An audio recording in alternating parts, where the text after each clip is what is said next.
Hi, everybody. Last time I talked about my first stenography job doing offline transcription of videos.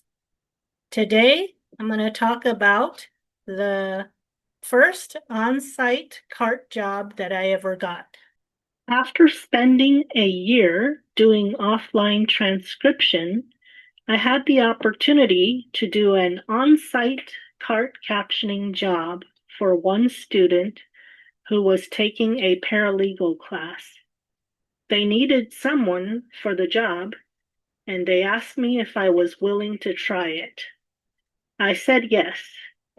At this point, I had passed my 160 word per minute test and was in the 180 speed building class.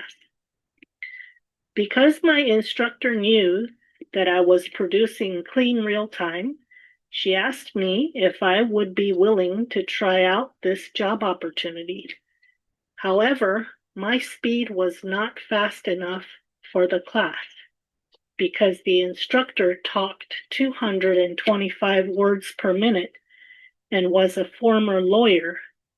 So my student dropped the class because my captioning wasn't capturing enough for him to understand what was going on.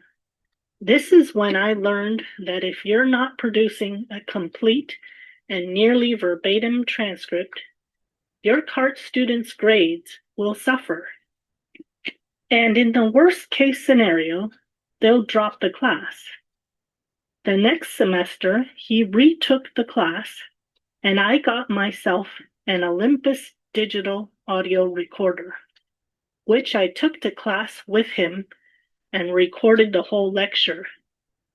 After class, I would fill in the dropped portions using my Olympus audio recorder to listen to the whole lecture over again. It took me 3 to 4 hours after school to clean up my transcript for that hour-long class. Again, this was like being paid to do targeted practice instead of fun practice. He agreed that during class, when I was dropping, I would use scroll, which would make the screen scroll up to indicate to him, and he would write in his notebook where I was dropping so he could look back in the transcript for those places. That semester, I provided him with verbatim transcripts after class every day, and he was a good, hard-working student who passed the class with flying colors. If you are enjoying my video, please give it a thumbs up, subscribe, and share this video with your friends. Let me digress to talk about the equipment that I needed for this on-site cart job, because it's important.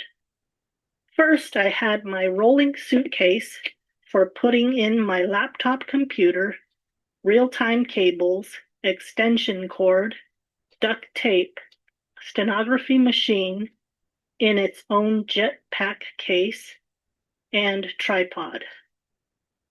The extension cord was necessary because sometimes if a class goes longer than my battery would last, I needed to be sure my laptop computer wouldn't stop working mid-lecture. If you put down an extension cord, you also need to secure it with duct tape on the carpet so that nobody trips when walking past it. So for every job, I would arrive 10 to 15 minutes early, and when the doors opened, I would try to get a front row seat next to my cart client and set up all the equipment as fast as possible. After class, when I sent in my cleaned transcript via email to my student, I would CC my supervisor, who was the head of disability services at West Valley College. The scary thing about this is that if you're not a clean real-time stenographer producing a product that you can be proud of, your supervisor will see the results right away. And the turnaround time is usually indication to the supervisor how long it took you to fix the transcript. So they also get an idea how good or bad your real time is. Also, being an on-site CART captioner, I had to get a parking permit from the school every semester and stick it on the windshield of my car so that I would be able to park for free as an employee. Next time, I'll talk about the second school that I became an employee to do on-site CART captioning for. Stay tuned. Okay, so on-site CART job required a whole different set of equipment that I had to buy. Especially, most important was that duct tape to be able to secure the cables, extension cord to the carpet. That is the most important. Okay, next week will be the second school on site that I started working for.